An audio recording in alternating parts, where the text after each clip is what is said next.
Exacto. Y aquí tenemos los hechos fácticos. Fácticos. Fácticos. Ya, entonces aquí están los docentes de contabilidad general carecen de capacitación específica en la metodología activa y recursos innovadores. La estrategia de enseñanza utilizada por los docentes de contabilidad general que se enfoca en la transmisión teórica y la realización de ejercicios repetitivos. Los estudiantes no logran analizar casos prácticos ni tomar decisiones fundamentadas en la información contable disponible, evidenciando un aprendizaje superficial y mecanizado. También tenemos lo que los estudiantes no logran aplicar los conceptos teóricos aprendidos en contextos reales como la interpretación de estados financieros o la formulación de propuestas contables. La monotonía en las metodologías utilizadas genera falta de motivación en los estudiantes, quienes participan de manera limitada en actividades relacionadas con la contabilidad general, afectando su compromiso con el aprendizaje. El problema establecido es el siguiente: cómo la estrategia didáctica activa puede fortalecer el pensamiento crítico de los estudiantes en contabilidad general. Como objeto tenemos el pensamiento crítico de los estudiantes en contabilidad general. Objetivo general: implementar una estrategia didáctica activa para fortalecer el pensamiento crítico en los estudiantes en contabilidad general. Como objetivos específicos tenemos 3. El primero es diagnosticar el nivel de pensamiento crítico en los estudiantes en relación con la interpretación y análisis de información contable. Como segundo objetivo tenemos seleccionar la estrategia didáctica activa adecuada al contexto educativo y curricular de la contabilidad general. Como tercer objetivo, evaluar el impacto de la estrategia implementada en el desarrollo del pensamiento crítico de los estudiantes. Dentro de lo que es el pensamiento predictivo, idea o defender o preguntas científicas, tenemos las siguientes, que van de la mano con los objetivos específicos. Con los objetivos, exacto, están atadas a eso, efectivamente, ya.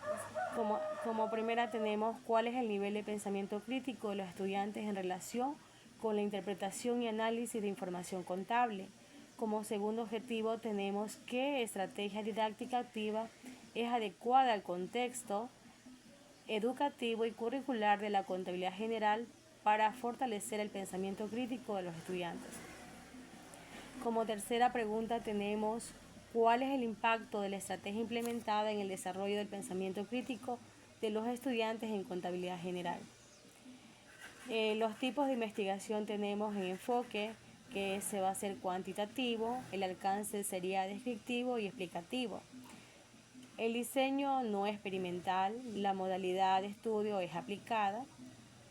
Dentro de los métodos y materiales o instrumentos tenemos como métodos teórico, análisis, síntesis, inductivo, deductivo, matemático, estadístico, estadística descriptiva. Dentro de los materiales se va a hacer lo que es una encuesta a estudiantes, entrevista docente de contabilidad general, observación directa a una clase de contabilidad general. Nuestra población y muestra es de 60 estudiantes de segundo año de bachillerato técnico, figura profesional, contabilidad, de la unidad educativa CIFIS Comisional María Reina del Mundo. Serían a 2 docentes de contabilidad general. Como muestra también tenemos 30 estudiantes del segundo A de bachillerato técnico, figura profesional, contabilidad y una docente que imparte el módulo de contabilidad general. Teorías que sustentan su propuesta tenemos... Un ratito. A ver, póngase en la población y muestra, por favor. Ya. La población total del bachillerato en contabilidad, ¿verdad? Sí. Uy, no he apagado la cámara y usted me vio comer todo el día. Yo le dije que iba a apagar la cámara y... No sucede nada ahí. No la apagué, Dios santo. Perdóneme, hija, perdóneme de verdad. No, tranquila. No, bueno. Sí, yo entiendo. Sí, a veces uno... Es domingo. Es domingo. No, bueno, estoy despierta. Lo que pasa es que he tenido toda una semana que casi no he dormido. Me he amanecido días tras días trabajando. Tiene que descansar Entonces, también un poco. ayer en la tarde dormí, pero hoy, bueno, la noche me acosté como a las 12, 12:30 y por las tutorías me tuve que despertar.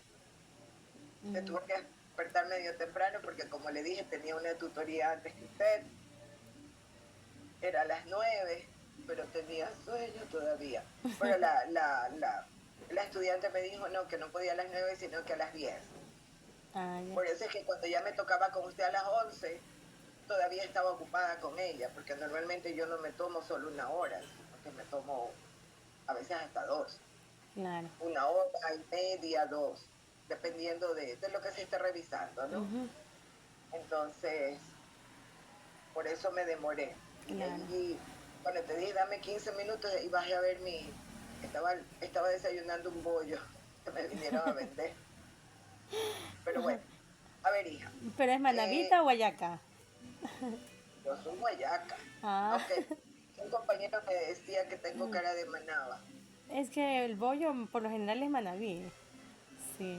Ah, pero es que acá en Guayaquil se come de todo, pues. ¿Serio? Como hay de todo el mundo, de todas yo digo, de todos los extranjeros están aquí en Guayaquil, de la sierra, de la costa. Uy, ya es ¿Tú dónde multifuncional, vives? ya todo.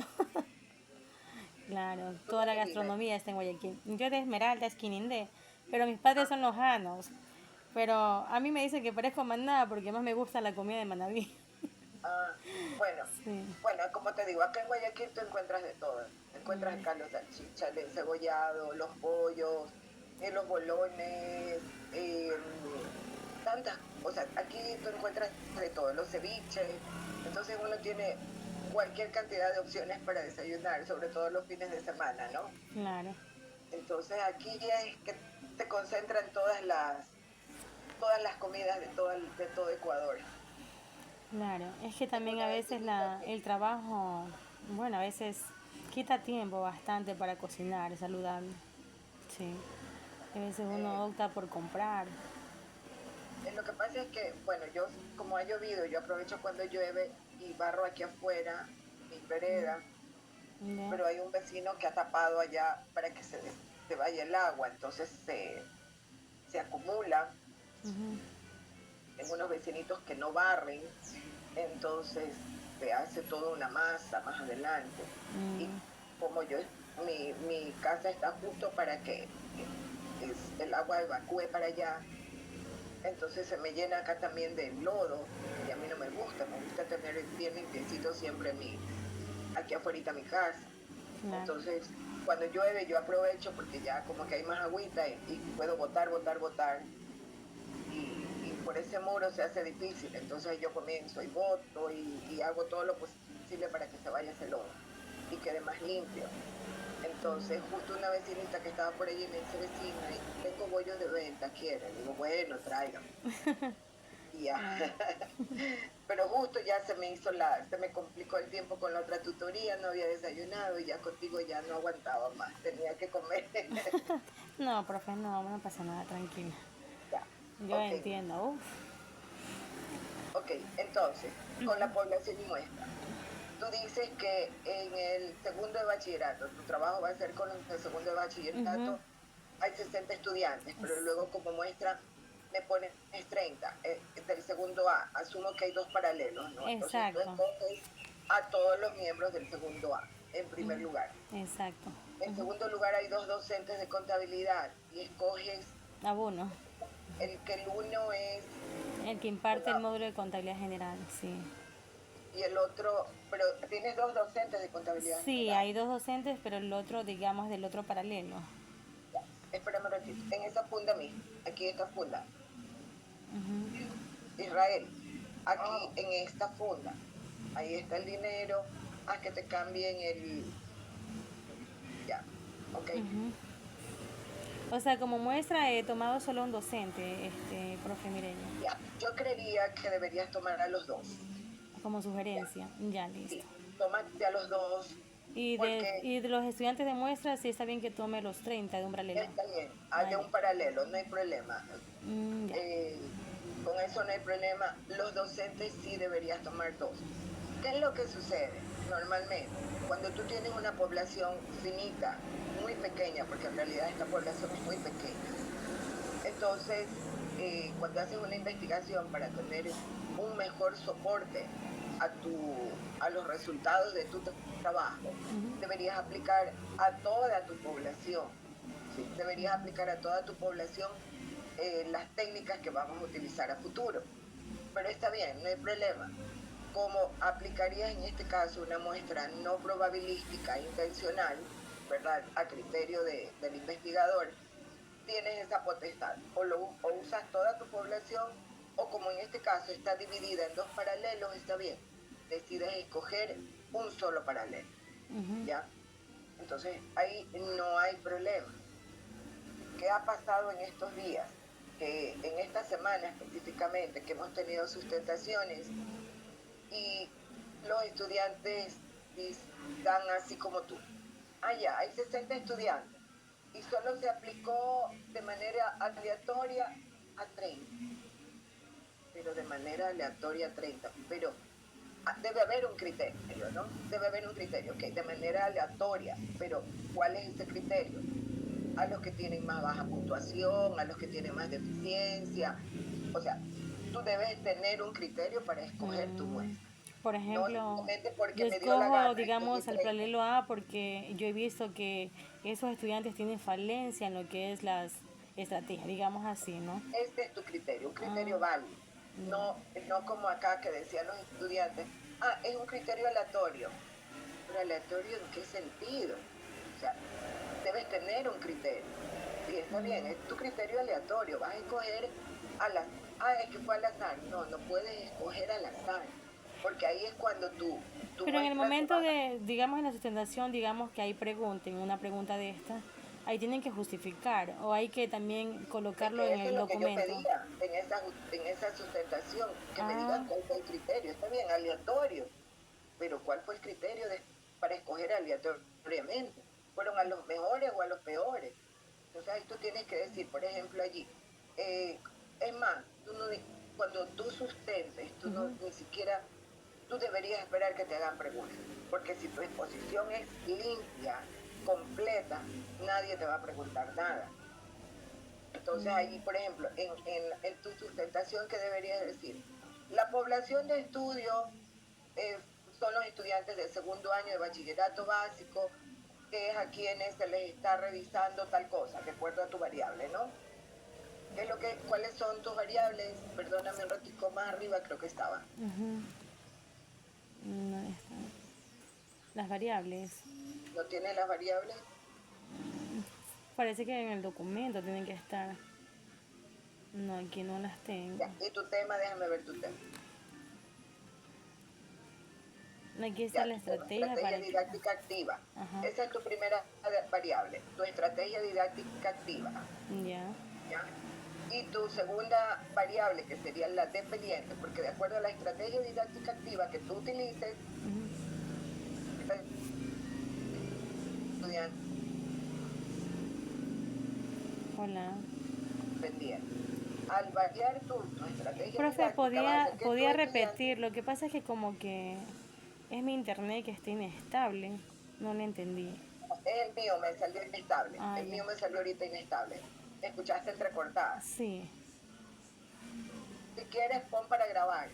Pon para grabar la... Mire por allí y grábala si quieres para que tú tengas... ¿En el Zoom puedo grabar? ¿En qué parte? Mija, a ver, hay un botoncito que dice grabar o record. Mírate por allí. No me sale a mí. Tal vez le sale a usted para grabar, a mí no. Ya, a ver, voy a poner a grabar. Ya. Y te paso la grabación. Recording in progress. Aceptar. Ya. Ok. Ya. Entonces ya se está grabando. Igual me pasas más luego tu correo, porque si es muy pesada la grabación, el WhatsApp no me lo va a aceptar y debo pasártelo por correo, ¿ya? Ya. Okay. Ya. Entonces, mira, en este caso, ¿cuál es tu variable? Estrategia didáctica activa, la independiente, la principal. porque con esa, al tú cambiar tu estrategia didáctica, vas a fortalecer el pensamiento crítico de tus estudiantes. Ahora, vamos abajo. Como yo te decía, en el tema de la población y la muestra, ¿ya? ¿Qué pasa con tu población?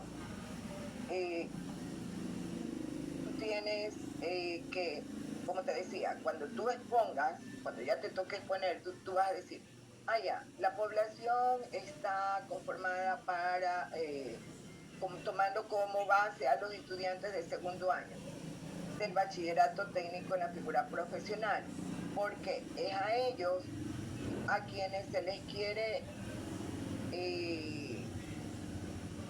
implementar esta nueva estrategia didáctica activa para que ya cuando ya vayan a su tercer año, ¿sí? Ellos ya vayan con una mentalidad más amplia. Esa va a ser tu población.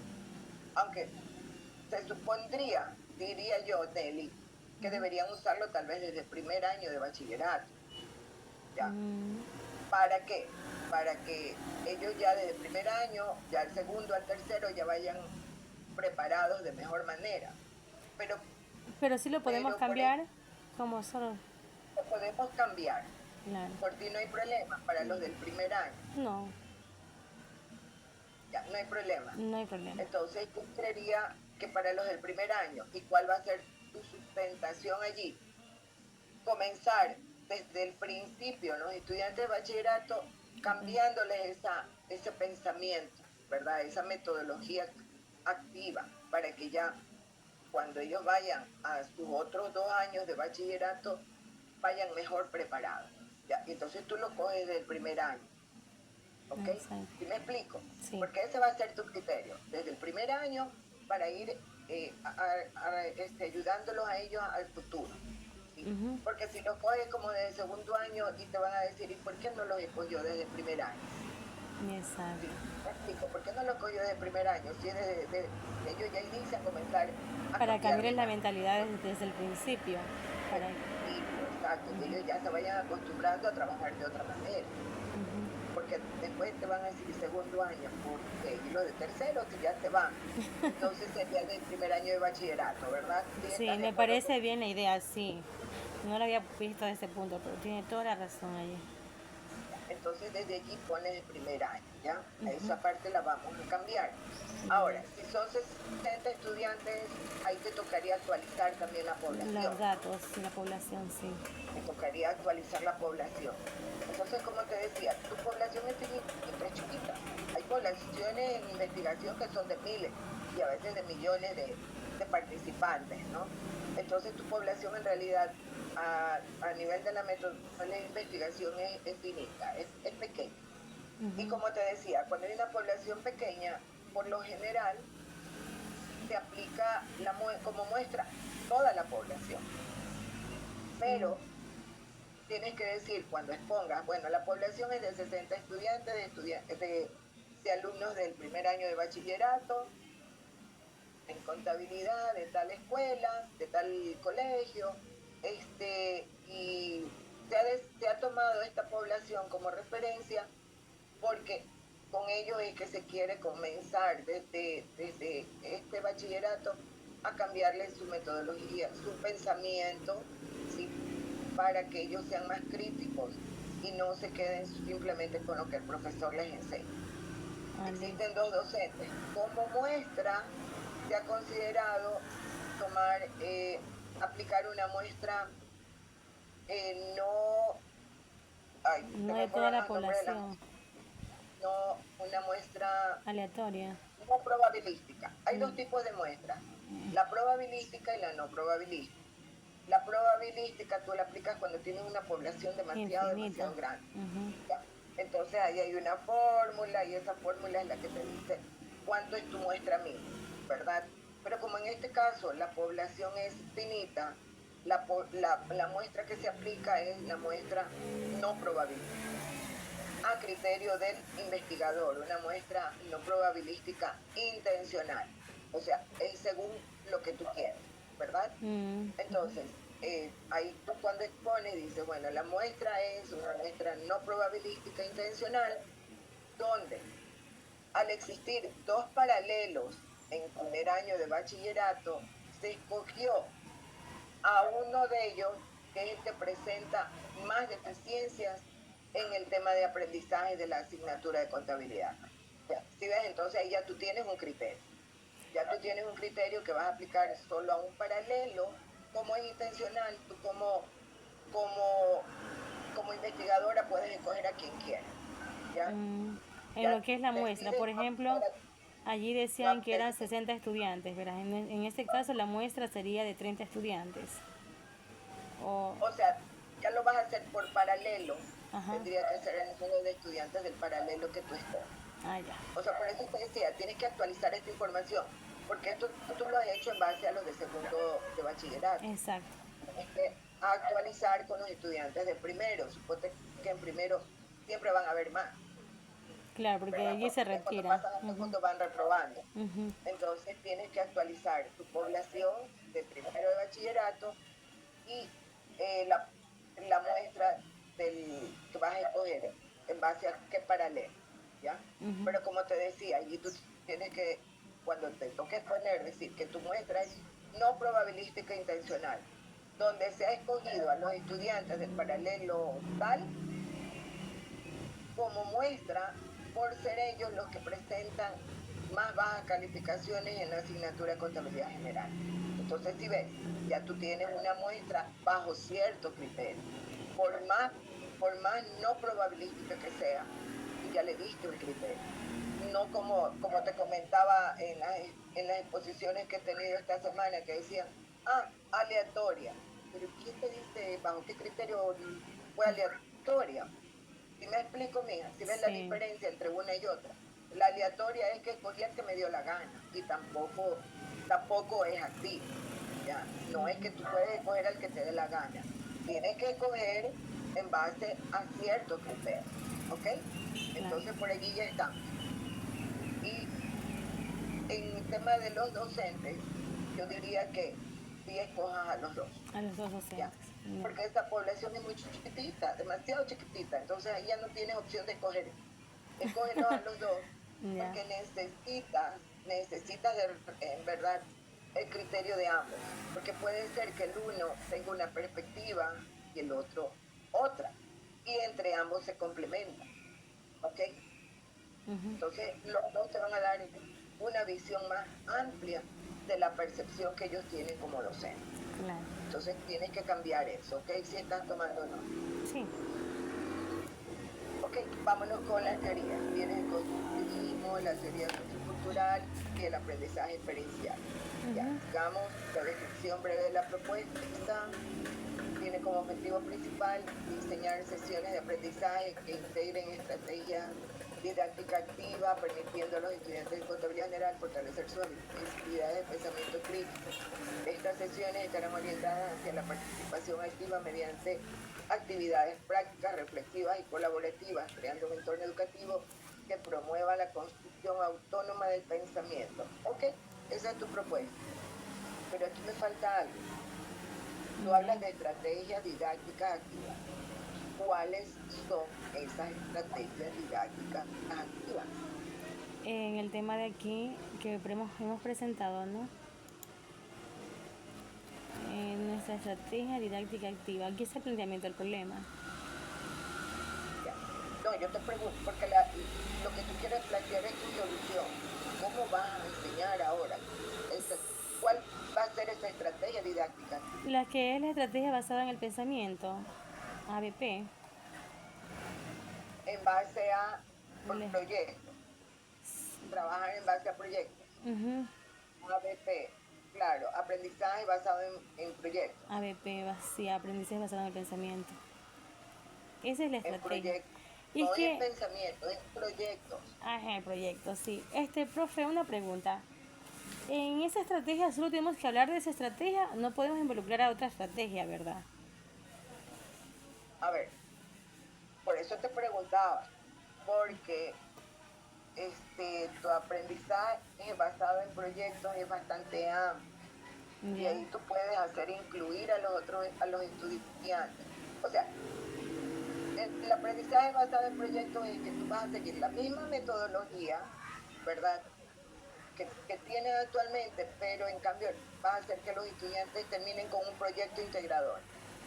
Ese es el ABP en realidad, un proyecto final que van a presentar.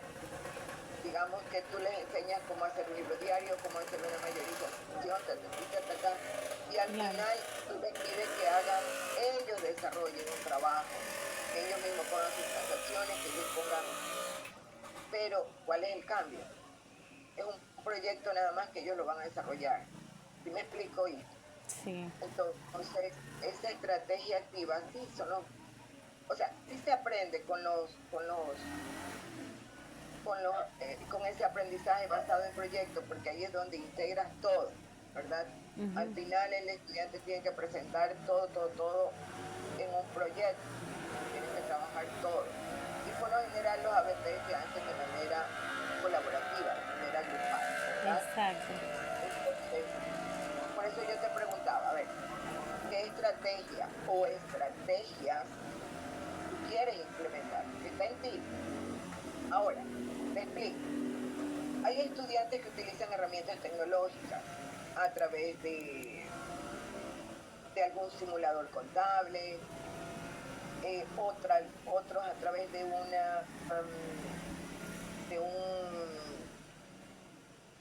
utilizando varias herramientas didácticas, por decirte, Genially, la combinan con otras actividades, con otros programas, con otras aplicaciones que son más activas, ¿sí? Entonces con Kahoot y todo eso. ¿Y eso qué hace? Que el estudiante se enganche más, ¿no? Porque son tipo ludificación, ¿no? Tipo estos aprendizajes, lo que son con juegos, ¿no? Se me fue el nombre. Entonces, tú en primer lugar tienes que estar muy consciente de qué es lo que quieres. Y lo vas a hacer porque todavía estás a tiempo de cambiar cosas que quieras cambiar de tu investigación. O sea, no solo lo que viste con el doctor Echeverría significa que va a ser eso, lo puedes cambiar. ¿Sí? Si lo vas a hacer en base a ABP, eso significa que es un proyecto final que hacen los chicos y es el que se califica, donde se integran todos los saberes que aprendieron en el primer año, en este caso de bachillerato.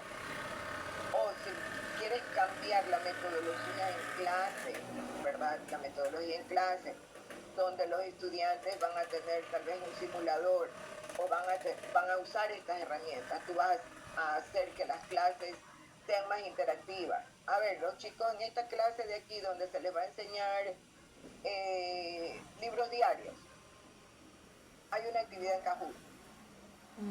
En otra unidad se les va a enseñar cómo mayorizar. Les haces una actividad en Genial. ¿Ya? Entonces, eso ya es aplicar varias herramientas digitales.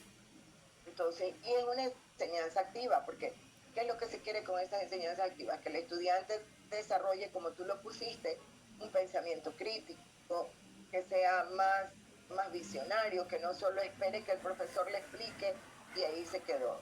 Lo que se espera en la educación actual es que el estudiante sea más activo, ¿no? Que actúe más y que se le cree ese bichito por investigar más, ¿no? Por aprender más allá de lo que el profesor le enseña. A ver, entonces aquí tú tienes el ABP. ¿Qué otra estrategia tienes? El aula invertida. Es el aula invertida, que es una estrategia didáctica que invierte el orden tradicional de enseñanza y aprendizaje. Y también, claro, donde el estudiante es el que va a enseñar prácticamente. Sí, también simulaciones contables, lo que estaba mencionando usted. Estudios de casos reales, la gamificación, esa es la de aprender. La gamificación, esa era la palabra que se me fue, aprender con juegos, ¿verdad? La gamificación es esa. Sí, con los jueguitos que hay en internet, en la web de la IA. Entonces, ya tienes aquí estos aprendizajes activos. Ya dependerá de ti ver cuál vas a usar. A eso yo quería saber, si por ejemplo de aquí tengo que seleccionar uno, el que yo voy a trabajar, ¿verdad? Por ejemplo, la del ABP es un método bueno porque los estudiantes tienen que desarrollar un proyecto final, pero, pero está basado en lo que tú le enseñas, ¿verdad? Está basado en lo que tú le enseñas. Y si tú no cambiaste tu metodología de enseñanza, ¿cuál fue tu aportación? O sea, solo que lo mismo que tú le enseñaste, como tú lo enseñaste, lo van a aplicar ellos en un proyecto integrador. Queremos ser más innovadores, yo creería que tú deberías usar la gamificación. ¿Ya? Como La sugerencia. gamificación que te hace hacer que tú hagas esas actividades, como te digo, esas actividades Bien que es cierto que lo activas. hagan con una herramienta, otro tema lo hagan con otra herramienta, o las combinas, tantas herramientas que hay. Y eso incluso te va a hacer a ti que al momento de hacer tu propuesta tú también aprendas con estas herramientas. Aprendas cómo desarrollarlas, cómo implementarlas en tu clase. ¿Sí me explico? Ese es o los simuladores contables. Ya, pero los simuladores yo creería que más aplican para los de tercero de bachillerato porque ya reciben Ya una tienen contabilidad más. más. Por eso yo decía que más o menos esto se aplica a los de segundo, porque en primero de bachillerato es como más teoría, como más conceptos teóricos y poquito Entonces de... ahí te vale la gamificación. Ahí te vale la gamificación. Ahí sería para primero de bachillerato, ¿no? Claro, porque como es más temas teóricos, entonces estas teorías tú se las enseñas con juegos. Ah, ya. Introduces herramientas tecnológicas allí para que no sea esa enseñanza monótona, que tanta teoría. Entonces tú les haces, les creas esas actividades. Entonces ¿Okay? mi estrategia activa sería en la gamificación, como quiera, enfocada en Ojo, esa. es lo que yo creo, pero si tú piensas que puedes utilizar otra estrategia, es tu tema, eres tú la investigadora, ¿ok? Ya. Yo lo que te estoy haciendo es orientando, yo te estoy orientando porque lo que tú quieres es que los chicos desarrollen ese pensamiento Lo crítico, crítico, exacto. entonces que ellos sean más interactivos, ¿verdad? Exactamente, que se vean obligados a ellos a investigar más, a aprender más por su lado, porque en realidad la para que educación las ahora clases es no sean monótonas, no sean aburridas, para que ellos estén proactivos en clase. Sí, eso es lo ahora. que buscamos. La gamificación, tú que tienes que estar consciente que la escuela debería tener internet, acceso a internet, para que cuando tú apliques esta técnica, los chicos se puedan conectar. Deben tener un laboratorio Sí tienen, y que tú sí tengas tienen acceso laboratorio. a ese laboratorio, ¿ya? Exacto. Adicionalmente, con la gamificación, tú puedes hacer que tu clase sea interactiva y adicionalmente enviarles tareas también a los chicos en casa. Entonces, que esa gamificación no solo se te quede en el aula, que también En las clases, en tú casas. puedas enviar tareas a casa. Entonces ahí refuerzas más. Estamos. Porque Sí. con el ABP, como te decía, ok, tú enseñas Es, de una manera tradicional. ¿Y qué terminas con el ABP? Terminas con un proyecto en base a lo que aprendieron. lo que Y lo aplican que tú allí es el quieres, pensamiento crítico de ellos nomás, pero hacen algo similar a lo tuyo, ¿no? exacto. Exacto. Entonces como que ahí no estás cambiando mayor cosa. El ABP es chéverísimo, sí, pero el ABP lo que hace es integrar todo lo que tú le enseñaste. No en la enseñanza, tú no estás cambiando nada. ¿Dónde está la aportación? Los simuladores, como te dije, más aplican para los que ya están en los años más superiores, ¿no? Entonces, ¿cuál otro tienes más arriba? De las enseñanzas activas, Simuladores el estudio de contables, caso. El estudio de estudio de caso casos que también reales. es lo mismo. Es lo Sí. mismo como el Y el ABP. ABP. Enseñas de la misma forma, no cambias la forma de enseñanza, no hay mayor aportación. El aula invertida, eso podría ser también, ¿sí? Donde es el estudiante el que crea el contenido, ¿no? Tú solo le das los temas y son los estudiantes. Pero yo creería que más lo que va a aportar más es la gamificación, Ya. Gracias, ¿ya? doctora Mireya. Ok, pero ya te digo, eres tú libre de escoger. Es que en eso estaba indecisa, ¿cuál sería mejor? Porque muchos dicen el pensamiento basado en el pensamiento crítico, ¿no? Pero yo también decía, el aula invertida también se sé que es como que más aportación por parte de los estudiantes que estén interactivos. Pero también tenemos lo que es la gamificación. Yo también estaba entre las dos. Sí, Porque bueno, simuladores contables, la mayoría de docentes utilizan eso.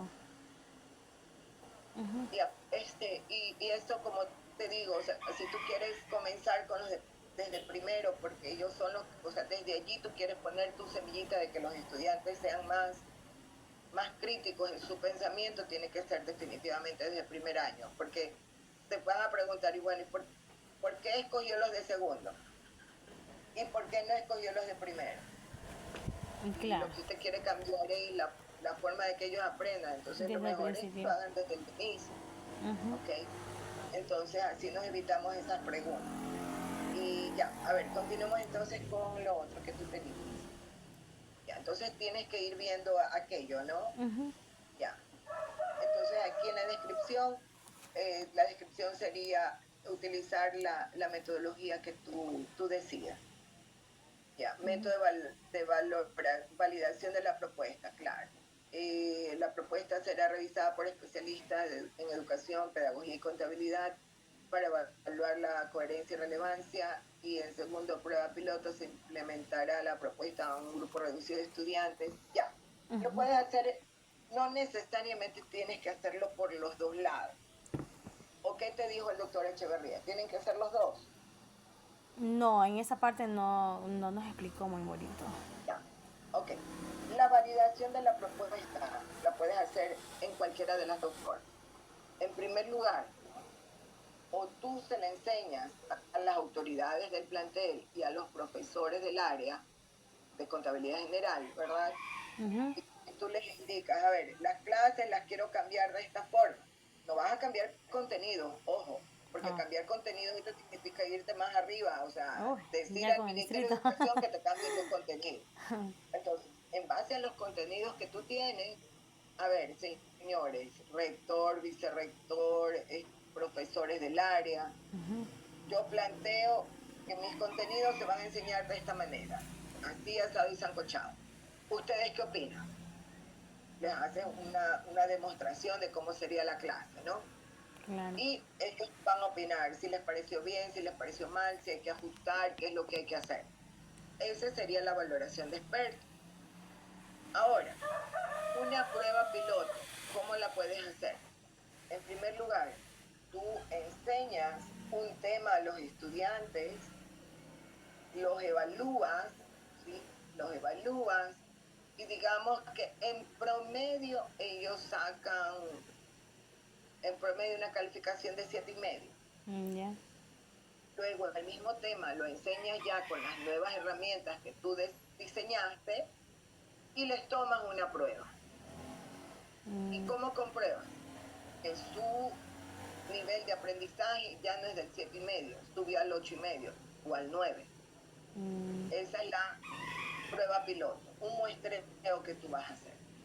claro, una clase y después usando las herramientas con el tema Exacto, visto. Ah, ya. ¿ok? Sí. Entonces, puedes hacerla de las dos formas, ¿ya? Profe, Ahora, mire ya una pregunta. Por ejemplo, nosotros para elaborar lo que es el artículo científico, ¿verdad?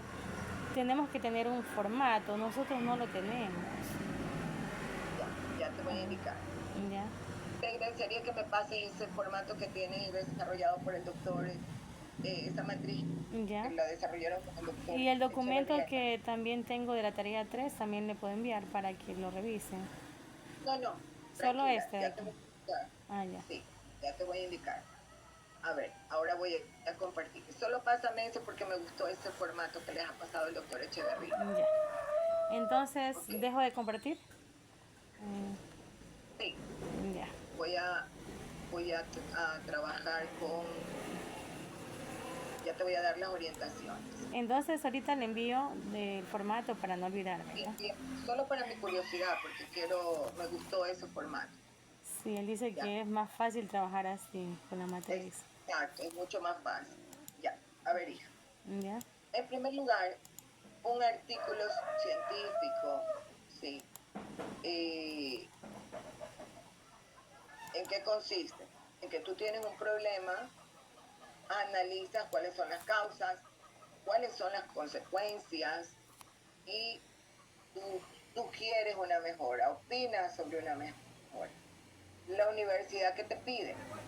La universidad no solo te pide que opines sobre la mejora, sino que ya sea una mejora aplicada, ¿sí? En el artículo solo tú vas a hacer, lo que vas a hacer es opinar, vas a hacer un análisis de un problema, eso es el artículo, analizar cómo se ha venido dando, qué sé yo, después ya vamos a ir bien. Y te quedas en que haces un análisis de una posible propuesta de mejora. Hasta allí es el artículo. Pero la universidad te solicita al momento de sustentar que además de ese análisis del problema, las causas y las causas o efectos y la posible mejora, tú demuestres que desarrollaste esa mejora y cuán efectiva fue y tiene aceptación a nivel de las autoridades y qué sé yo. ¿Sí me explico? O sea, definitivamente lo tuyo no solo va a quedar en análisis, lo tuyo tiene que aplicarse. Y al final decir, si es que al momento de socializar esa propuesta, los directivos de la unidad educativa te la aceptaron, qué les pareció, te va a poner en práctica, ¿ok? Eso, porque ¿qué es lo que quiere la universidad? Que nuestros estudiantes aporten a la sociedad, aporten con propuestas de mejora, que sean aplicables, porque si no, entonces eres un investigador cualquiera que hace un análisis y ya. Y lo deja allí. Nosotros tenemos que nuestros estudiantes aporten con esas propuestas para que la educación cada vez sea mejorada, ¿ok? Entonces hasta allí estamos claros, Nelly.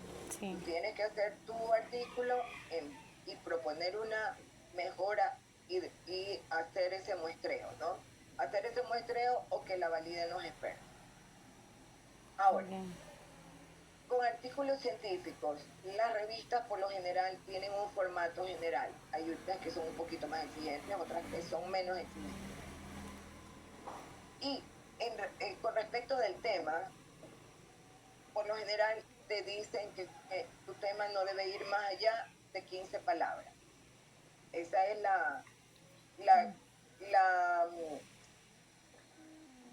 lo que ellos piden por lo general.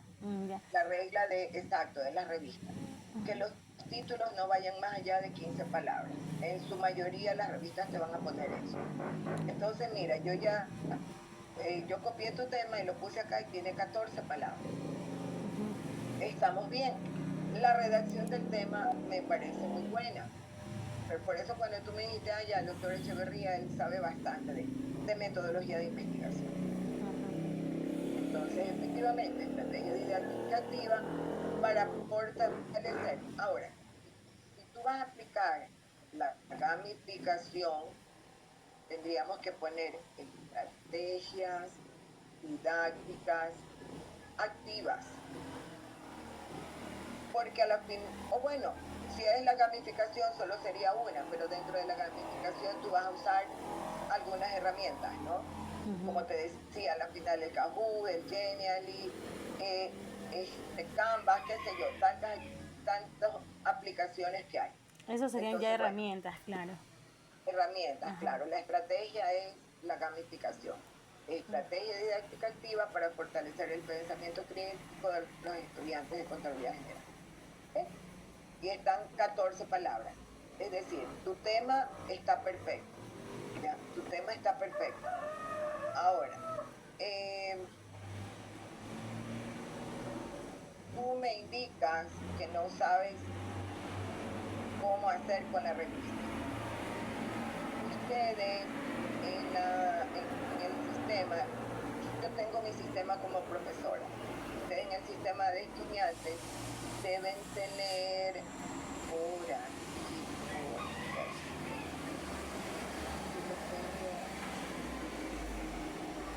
autorizaciones de revistas rechazadas.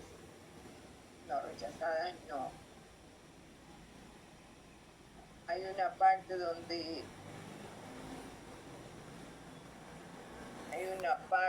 tú puedes comprar revistas. Aquí, mira, yo lo tengo aquí. Ya. No sé en qué parte del sistema ustedes lo tengan. Ya, aquí yo tengo en ver revistas. Y te va a aparecer un listado de revistas que están autorizadas. Esta es EDIPLUS y el impacto. Tienen impacto regional, hay otras que tienen impacto internacional, ¿sí? Entonces, esta tiene, no, esta no. Todas estas tienen regional. Estas tienen impacto mundial, electrónicos, pero esta es para temas electrónicos, ¿no? Educational Research for Social Change. Investigación educacional para cambio social. Hasta ya es impacto mundial. Entonces tienes que buscar. ECA Sinergia es de la Universidad de Manavín, ¿verdad? ¿Cuál? ECA Sinergia. No lo sé, mía. No. Pero bueno, allí tú tienes que buscar las revistas. Ahora, las revistas, hay unas que tienen costo, otras que no. ¿Sí? Por ejemplo, de la que yo sé que no tiene costo, pero sí es un poquito exigente con los artículos de la Revista Andina de Educación. Ya. Revista Andina de Educación. Aquí está. Yo te lo digo porque esto es un compañero mío de trabajo que fue el primer egresado de la universidad. Él lo hizo aquí, ¿ya? Y me dijo que no tiene ningún costo, pero sí es bien exigente. Entonces, por ejemplo, en este momento, este es el número actual. Y aquí te vienen todos los artículos que han sido publicados. Que yo sugiero a mis estudiantes que cuando ingresan a una revista, por ejemplo, me voy a la que están aplicando algunos. Ay, ¿cuál era? A ver. Ay.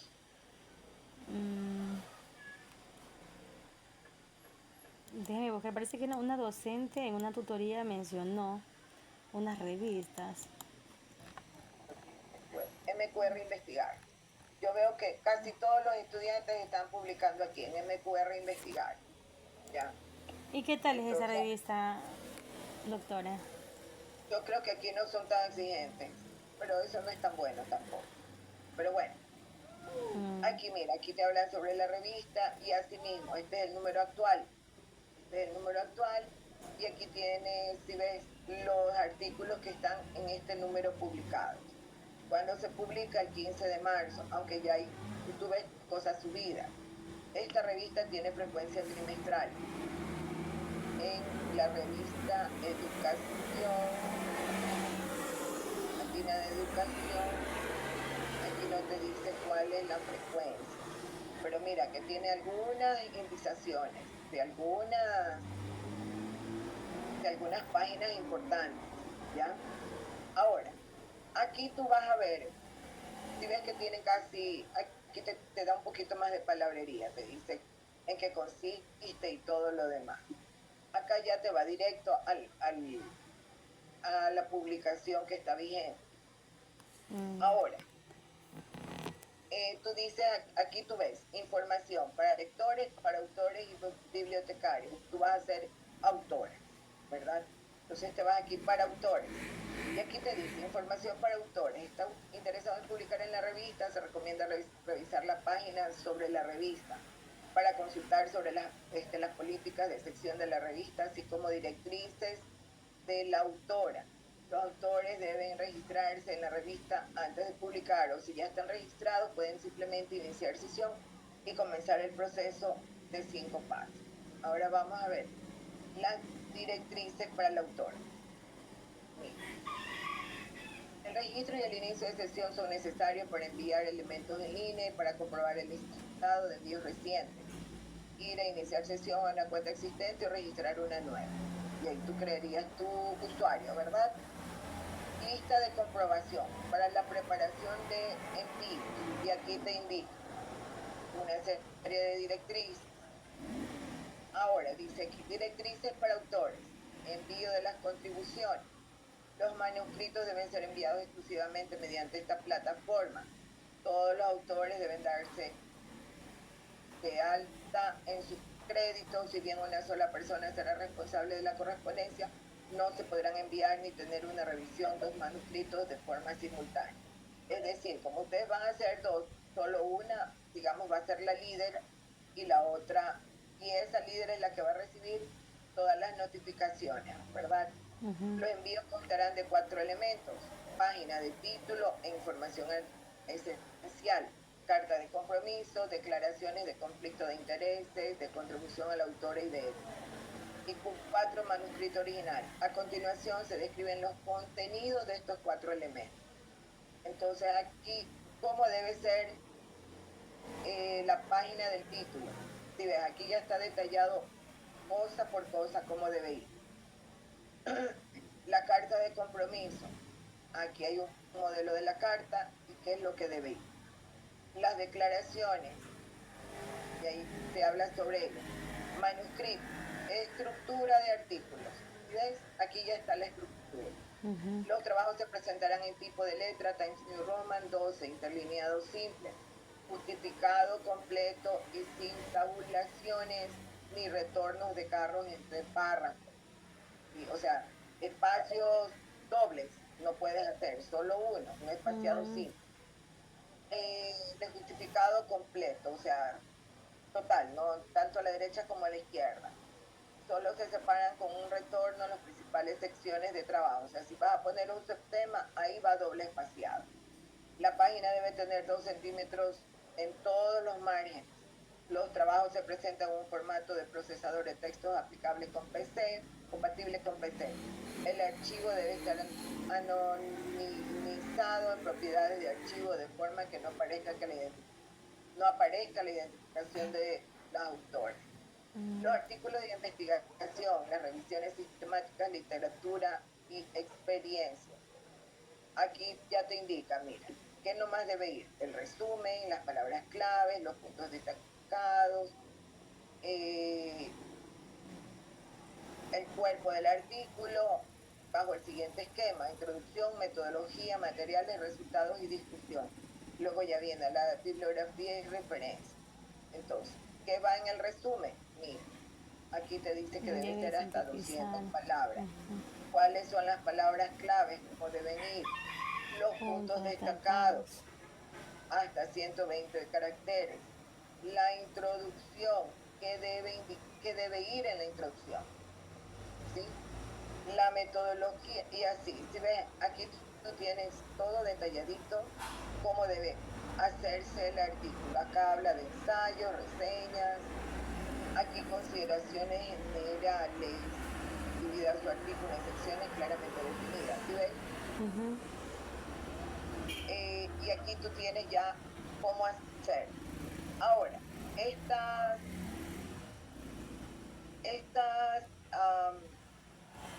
este formato por lo general se lo usa en varias revistas. Ahora, hay unas que son un poco más exigentes. Yo tuve un tutorado que la revista le decía que el artículo no debe ir más allá, creo que de 10.000 o 20.000 palabras, que no sé qué, que no sé cuánto. Ya, otra cosa, mija. En esta revista, y que yo creo que sería bueno que también mantengas ese formato, los párrafos deberían tener una extensión de entre 80 y 120 palabras, no más, para que los párrafos sean más uniformes. De 80 a 120 palabras los párrafos. Los párrafos. Para que no tengas párrafos muy cortos ni párrafos demasiado largos. Pero en esta revista. No, en esta revista no. Yo te estoy hablando de otra revista que un tutorado me envió las observaciones. Una revista súper exigente.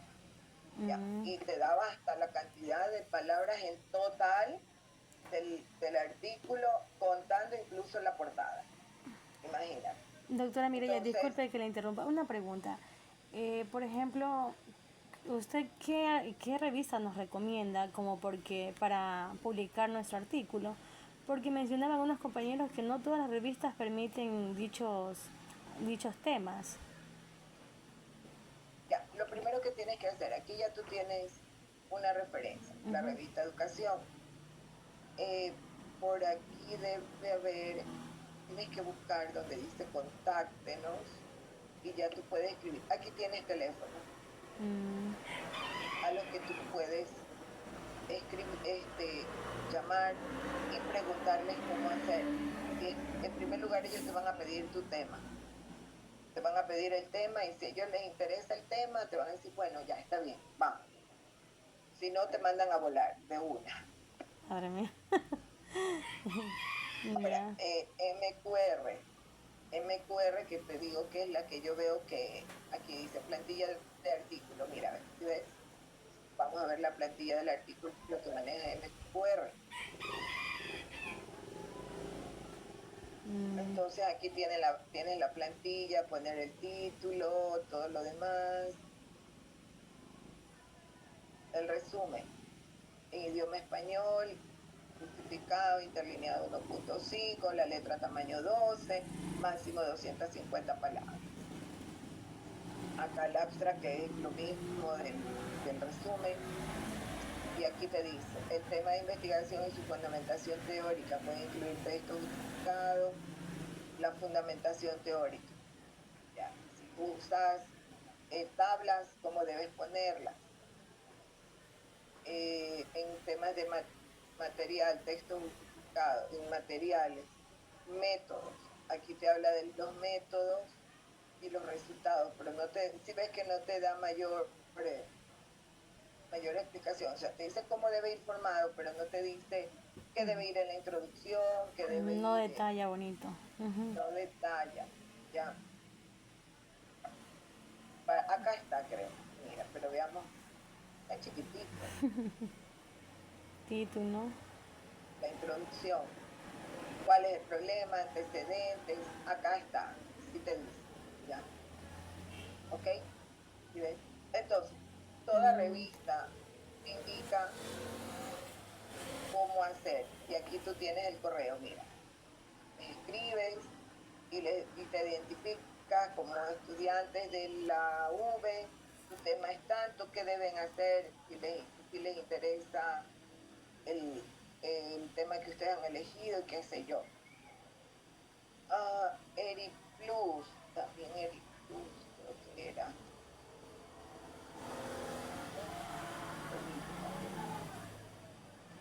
Eri Plus Revista. Eri, ajá. Entonces, aquí tú tienes, es de la Universidad de Málaga, creo que es. Ya. Aquí Las tienes, universidades que me están mostrando son las que están aprobadas con la V, ¿verdad? Las claro, por eso revistas, te perdón. decía, aquí tú tienes que revisar entre las revistas. Mm, ya. Alguien te refiere a una revista que qué es lo que te están pidiendo, qué es lo que hay que hacer, ¿ok? Entonces ya viste allí cómo son las estructuras que debes incluir. Ya. ¿Qué te sugiero yo? Por ejemplo, te puedes guiar en la de aquí de Revista Andina o la de MQR, que ya viste el archivo, ¿no? El archivo ya vimos qué es lo que, bueno, ya lo cerré. Para que tú tengas más o menos una idea de cómo vas a ir formando tu artículo, hasta que los contactes, ¿ok?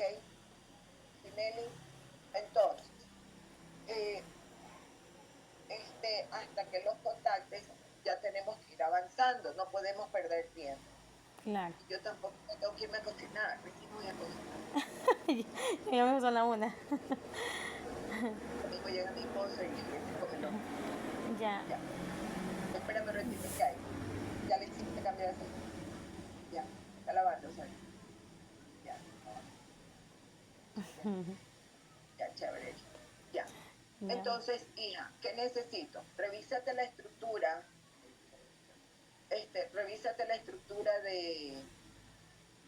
de los artículos aquí, tanto en la revista Andina como en MQR o en cualquier otra revista, ¿sí? Revísate para que tú te des cuenta más o menos qué debe ir en la introducción, ¿sí? Por lo general, ¿qué va en la introducción? Los antecedentes históricos, eh, la, la, la justificación del problema, ¿sí? Porque recordemos que toda investigación parte de un problema, ¿ya? ¿Y qué tenemos en la introducción? ¿Qué tenemos que abordar? ¿De qué trata el problema? ¿De qué trata el problema? ¿Qué es lo que está pasando? Justificar por qué es importante que abordemos ese problema, porque es importante que hagamos un análisis, porque recuerda que tenemos que hacer ese análisis, qué es lo que está pasando. ¿Sí? Hay un problema y tenemos que ver cuáles son las causas y sus efectos. ¿Ya? Entonces, tenemos que hacer énfasis en esa introducción de qué es lo que hay, qué es lo que hay en este momento, cuál es el problema que hay en este momento y por qué es importante analizarlo. Entonces, van a ir los antecedentes históricos, como te decía. Tú vas a comenzar, porque nunca puedes comenzar diciendo, ok, yo voy a hablar de tal cosa y comienzas a hablar y después te vas a la historia, ¿no? Tenemos que ir poco a poco, ¿no? Entonces, ir diciendo que en los primeros párrafos sí tú tienes que decir cuál es el problema que tú quieres estudiar, qué es lo que se está presentando, por qué es importante. Pero así, en un párrafo, es más, en el primer párrafo. Ya en lo otro ya tienes que venir decir qué es lo que ha pasado a lo largo del tiempo, cómo ha venido la educación dándose, ¿no? Cómo se ha venido cambiando, qué es lo que había antes, qué es lo que cómo ha ido evolucionando y qué es lo que tenemos actualmente. Acuérdate que siempre tenemos que venir de lo general a lo particular y específico, ¿ya? Entonces siempre tenemos que hablar de lo que ha habido en la historia anteriormente, por lo general es a nivel de Europa, luego va a América, a Ecuador y a tu unidad educativa, ¿ok? Tenemos que ir en esa secuencia. ¿Por qué es importante este problema? Que sería la justificación del problema, cuáles son tus variables, objetivo general, objetivos específicos, las preguntas científicas, todo llevando un hilo conductor, ¿sí? Todo llevándolo así, o sea, no es que me vas a saltar de lo actual y luego te me saltas a lo de la prehistoria y luego te me vienes de nuevo a la época moderna y de nuevo a la actualidad. No, siempre tienes que llevar un hilo conductor cronológico. También yo siempre sugiero a mis estudiantes que revisen los artículos científicos que están aquí de las revistas. Revísalo, por ejemplo, aquí, y para que tú tengas idea cómo son las estructuras que manejan. Por ejemplo, aquí en la introducción, si tú ves, hay muy pocos subtemas en las introducciones, ¿sí ves? Son muy pocos subtemas. Aquí hay otros subtemas, pero esto ya es la metodología. En la metodología casi hay subtemas, pero en la introducción se hace una sola. No es que vas a poner variables, objetivos, no, lo haces todo una sola, por lo general, ¿sí? En la metodología sí, porque en la metodología debes separar cuál es el diseño, cuál es la población, la muestra y todo lo demás y los resultados, ¿ya? Entonces sí ves cómo va desarrollándose y al final ya viene, después de la metodología, ya vienen las conclusiones. Vámonos a MQR, así también aquí en MQR. Mira, ¿qué pasó? Es solo la aceptación. Está todo. Ahí está la certificación, qué mal. Ya, aquí está, mira, ven. Aquí está. El resumen lo hacemos al final porque el resumen no lo puedes hacer ahorita porque es resumir lo que ya hicimos, ¿no? Y todavía no hemos ni siquiera comenzado. Aquí tú tienes la introducción, si ves, tampoco tiene subtítulos. A partir de material métodos sí hay subtemas, ¿ya? Los resultados, tablas de análisis y luego al final ya viene esta es metodología, ¿no? Y luego al final ya vienen las conclusiones, incluso hay unos que dicen discusión, dependiendo de la estructura del libro. ¿Ok? Entonces, Nelly, para ir avanzando, en primer lugar, anda contactando las revistas. Revísate las estructuras para que ya vayas desarrollando tu artículo. Nos vamos a quedar en la introducción. ¿Qué va en la introducción? Como te dije, los antecedentes históricos, antecedentes teóricos, la justificación, por qué es importante estudiar este tema, cuáles son sus causas, sus efectos, sus variables, objetivos, ¿sí? Eso ya necesito para la próxima tutoría que vayas avanzando. Ahora, que es importante también, si tú ves que en las investigaciones hay muchas referencias, sobre todo en la introducción. En la introducción, cada párrafo debe tener entre una o más citas. ¿Sí? Mira, este párrafo tiene una cita, tiene dos citas, tres. Eso por eso es que yo les pido siempre, aunque a ratos no me paran bola, y se dedican a hacer, y cuando ya me presentan el primer borrador no tiene cita. Tienen que tener las citas en cada párrafo. En cada párrafo, mira, ¿ves? Todas estas que de están 2 a 3 citas. Sí, son varias citas. Son algunas citas, mire. Sí, dependiendo del contexto. Exacto. Y esta investigación es la que te va a hacer enriquecer más tu artículo. Porque mientras tú más leas, vas a tener más fuerza para que tu artículo sea más contundente. Ahora, otra cosa, los artículos por lo general no son tan extensos.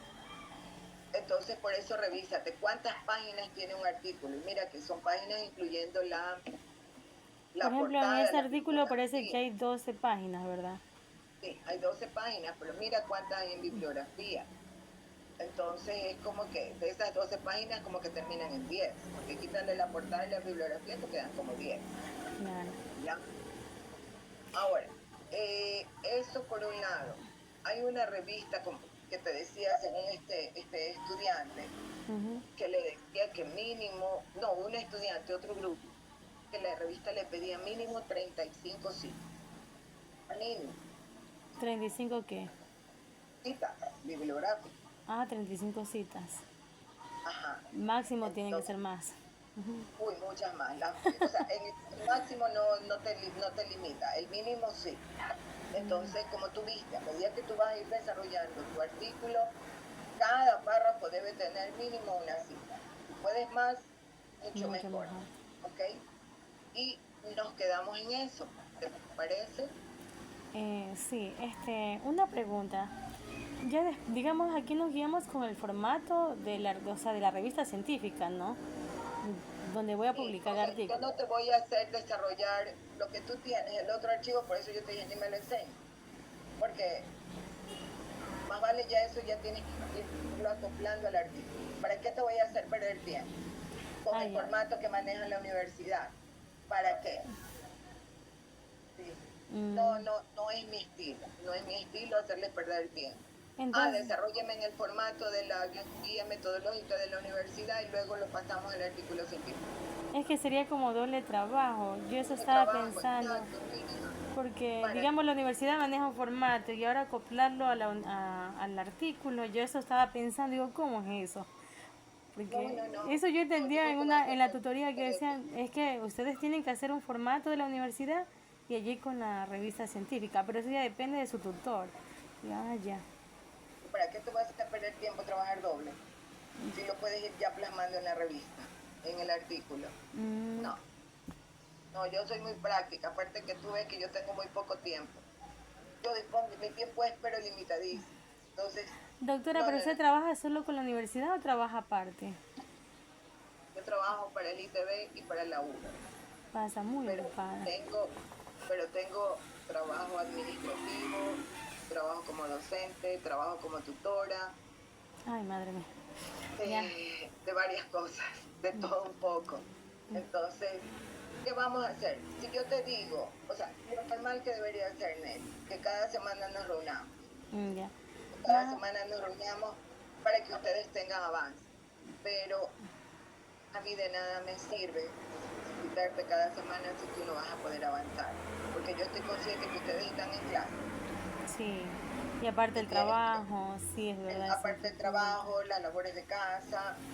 Entonces, yo lo que les pido a mis tutorados es que avancen y cuando tengan los avances me escriban, porque como te digo, yo también tengo que dar clases. Ahorita estoy dando clases en la mañana, tengo mi trabajo administrativo en el ITV todo el día. De ahí salgo corriendo a dar clases de 6 a 10 de la noche. Y aparte, otras cosas más. En esta semana he pasado casi sin dormir toda una semana porque yo soy desarrolladora de una materia y resulta que ya la tenía desarrollada de manera presencial,